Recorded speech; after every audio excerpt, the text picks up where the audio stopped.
Today on Keeba Live, we're going to talk about what I feel is the problem with gun control and the violence that's broken out in the last few hours. Everybody's jumping on the wagon this morning, yelling and screaming that we must have gun control, that the guns must be packed up and immediately disposed of in America, that there is no place for guns in America except for in the hands of the military or in our police protection system. How about that, ladies and gentlemen? I wish everybody could take a real close look at that sentence. Once again, I'm going to make the statement that I'm sure everybody's going to be upset about. But I have never known in history that a gun crawls out of a box, loads itself up with ammunition, races down to the normal street corner or busy business area, and by itself opens fire, killing individuals. Never in the history of guns, from the beginning of time, when guns were first developed, has a gun ever, to my knowledge, shot somebody by itself. Interesting, isn't it? While all the glory-seeking politicians are running up to the pulpit and saying, "Ladies and gentlemen, gun control is a must. America is at war. We must capture those guns, remove them from the whole community, the whole nation, the backyards, the homes. We must go and destroy those guns and capture the idea of peace and tranquility without worrying about guns and gun safety." You know, the biggest problem with that whole sentence, that whole idea is simply this. A gun has never shot anyone, like I've already just said. And B, many of the areas that we look at that are having these problems, what is the first thing that should come to light when a news story breaks out?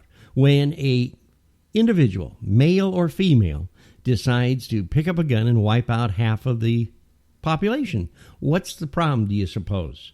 I'll tell you what I think it is, and I would be more than happy to argue this point with anybody that would like to come forth and let me know what they think. I believe the problem is it's mental illness. That's right, folks. You have to have something absolutely wrong with you mentally to pull out a gun, to start hatred, and then kill just at random. Now, ever since Columbine, these areas of hatred, I'm talking about racial hatred, I'm talking about a sense of, in the school situation, bullying, which is hatred, of course. I'm talking about the situation of sleeper cells moving into the United States. Well, we don't have to worry about that because, of course, Washington State is a sovereign state, and we embrace them, right? How many of those that we're embracing are not programmed to kill? We don't know. But yet, our guns are the ones that are the victims. They're the ones that do the dirty work. Mental illness are people who are just plain wired mentally to take on whatever hate they have in their heart. Maybe they can't stand Latinos. Maybe they don't like African Americans. Maybe they don't like milkmen. Huh? Maybe they don't like the guy at the grocery store. Does that give them the right to go ahead and kill them? Is that a strong mental attitude? Well, if I hate somebody, nobody's gonna know. I'm just gonna go out and I'm gonna kill them. I'm gonna get rid of them. They actually even take time, believe it or not, because their hatred is boiling inside themselves, to come onto social media and actually put down in words how they hate others, or actually psychologically state sentences, pictures, or whatever they're going to post that shows that ahead of the shooting, they have planned out the horrifying moment that that person will pick up a gun, a knife, a stick of dynamite, or whatever will be complete, total destruction, and they take that action. Look at the last one in Texas. He put the whole thing out there in social media platforms. That's right. Even Facebook pulled down the page and immediately gave it to the FBI, which sat down and went through and analyzed it and discovered that he had planned everything out. He wasn't just a random shooter. It was planned out. His hatred was put out, publicized, and then executed And that's what happened. It wasn't the gun. It was the human being behind it. And I am going to stick my neck out and say Dr. Phil would probably agree with me that the chances are they had a mental deficiency that caused this reaction.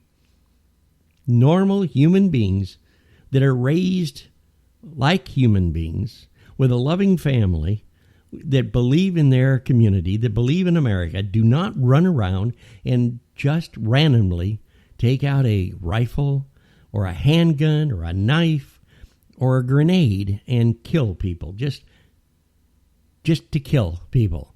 We don't know what the effect is going to be in Dayton, Ohio. We don't know why he did what he did until the investigation comes out and clearly investigate the actual profile of this individual. Simply because, first of all, the best thing that could have happened to that individual, as far as I'm concerned, is that he passed away. I'm not for violence. And I can understand people that are upset when it comes to having rifles that are modified. That's the word, modified by human beings to do what they do. That's as simple as that. I don't believe that we need to have automatic weapons in our homes. Well, now everybody's going to get mad at me again. And what I say is automatic weapons that are basically designed for military action. Now, I'm not talking about regular handguns. I'm not talking about rifles or shotguns. I'm talking about military style, built for military operations, rifles or pistols. That's what I'm talking about. Because they are designed to massively kill in a war situation, not on our streets. But where do we go from here? What's going to be the next move? Are the good old Democrats going to run up and down and say, oh, we got to get those guns out of here? Are the Republicans going to make a strong stand for the rights that we have? Or are we all going to just say, well, there seems to be a problem? Is the killing going to stop? I'm here to tell you right now, and I'm not a fortune teller by any stretch of the imagination, but I believe in my mind, no, it's not going to stop. Those that have died so far in all of these warlike activities, and that's what I'm going to call them, warlike activities, have one thing in common: mental illness, and number two, followers that think, well, he was a brave martyr. He's right. The Latinos or the African Americans are holding us back, or whatever race or whatever political ideology that strikes them as needing to massively kill. There's no reason for it. You know it and I know it. But until the states get in the right line of thinking and communication and start looking at mental diseases, we're going to be up against this again and again and again. Now everybody says, oh, we need stronger background checks. We have background checks. We have federal laws. We have other laws that protect. That's right, protect the use of gun owners. We have these rights. When do we understand that taking away guns means nothing? Look at the gentleman back, I think it was a few years ago, who used a pressure cooker, nails, and dynamite and killed all those people. That wasn't a gun. How about the people that we find even locally that they take a knife out and carve up their girlfriends, or go down the streets of Seattle or some other towns or communities and stab people? Just walk right up to them when they're not paying a lot of attention and stick a knife in their back and walk off. These are not going to stop. These animals are going to continue on preying on our streets, no matter if we take the guns away or not. And do you think seriously that a criminal, let's look back in the 30s and the 20s when we had machine gun fights in Chicago and a few other areas. Let's talk about those days and then say to ourselves, well, of course, even though that was way back when, I mean, we take these guns away, those people, that just isn't going to happen. Hogwash. For every gun that's on the street, there's at least 5 or 6 other guns. Ask any street gang, ask any criminal that has been arrested finally and put in jail. Where'd you get that gun, Harry, before you robbed that liquor store?